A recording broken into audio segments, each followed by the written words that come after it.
Tinapay mula sa langit. A daily morning devotion with CRC family.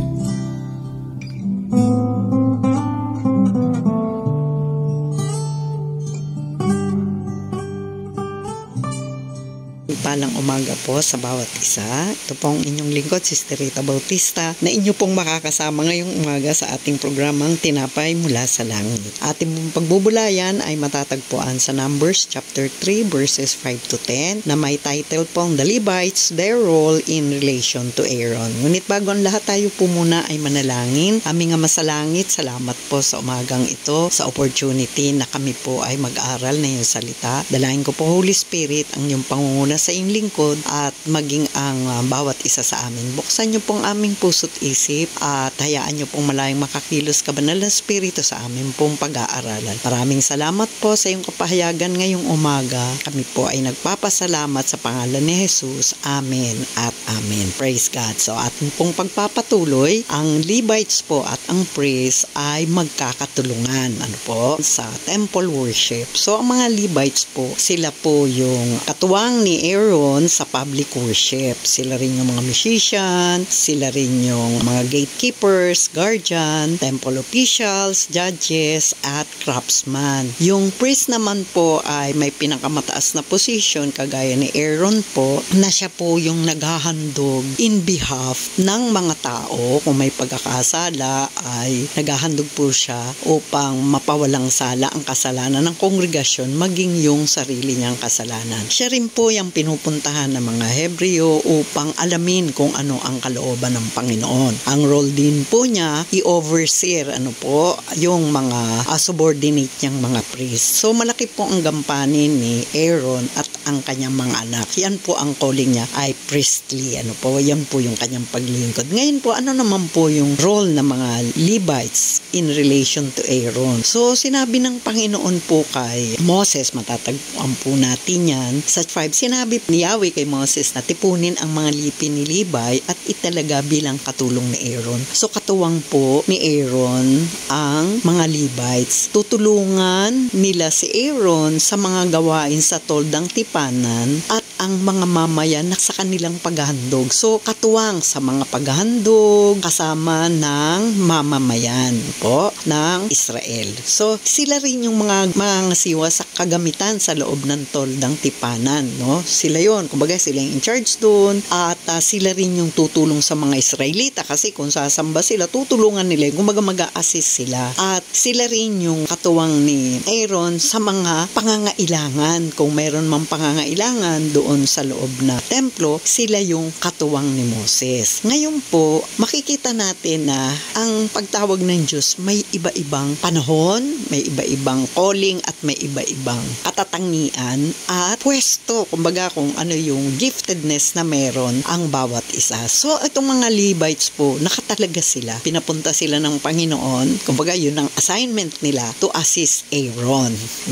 Ngayon po, ito namang si Aaron ay ang calling sa kanya is priestly call. So kailangan naman din niya, gampanan niya po yun. Hindi sa iba binigay, kundi kay Aaron at sa kanyang family dahil po ay siya ay isang Levites. Nasa linya siya ng paglilingkod. So ngayon, anong relasyon nito sa atin sa panahon na ito? Number 1, God chooses leaders. Ayan, si Lord ang pumipili ng leaders kasi alam niya yung itatalaga niyang leader or yung mangunguna, alam niya yung giftedness nito, alam niya yung function, alam niya ang puso nito. So siya ang pumipili. Ngayon, yung mga support naman, si Lord din yung pumipili kasi alam niya kung saan niya pwede itong gamitin at alam niya rin kung paano meron gift itong tinawag niya. So sa ating pag-aaral na ito, tinuturuan tayo ng Panginoon na una, makinig tayo doon sa itinalaga ng Panginoon at sumunod tayo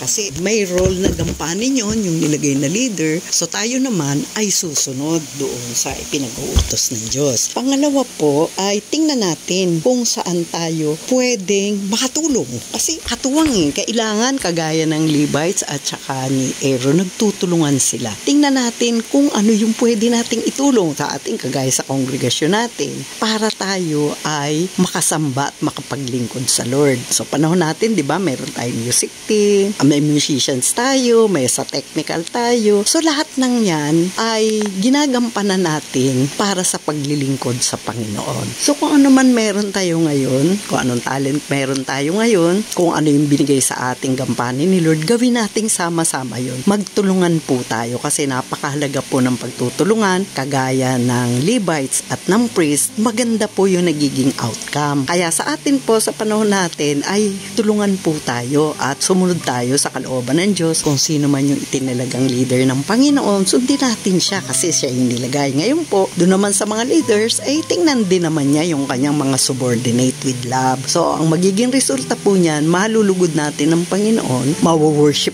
natin siya wholeheartedly at magaganap natin yung kalooban ng Panginoon. So, kailangan ay irespeto natin ang bawat isa at igalang natin yung mga tinalaga ng Diyos at patuloy tayong sumunod sa kanyang kalooban dahil kalooban ng Lord na lahat tayo magampanan natin yung nakaatang na paglilingkod kagaya ng Levites. Sila yung nilagay ng Panginoon para maging katuwang ni Aaron, no? Sa kongregasyon, sa pagsamba, sa lahat ng kanilang gampanin, maging yung mga pangangailangan sa loob ng templo. Ganon din tayo ngayon. Magtulungan tayo sa loob ng church, ano man yung pwede nating mapagtulungan, ano man yung pwede nating gawin. Let us love each other, help one another, and do the will of God together. Kaya misa pa, maraming salamat sa time na binigay sa atin ni Lord to learn more about Him. And let us pray po sa ating bansa. Lord, thank you po sa bansang binigay mo sa amin. Maraming salamat po na kami ay yung pinili para sa bansang Pilipinas. Dinadalangin po namin ang aming mga leaders, ang presidente, vice-presidente, Lord, ang kabinete at lahat po, mga government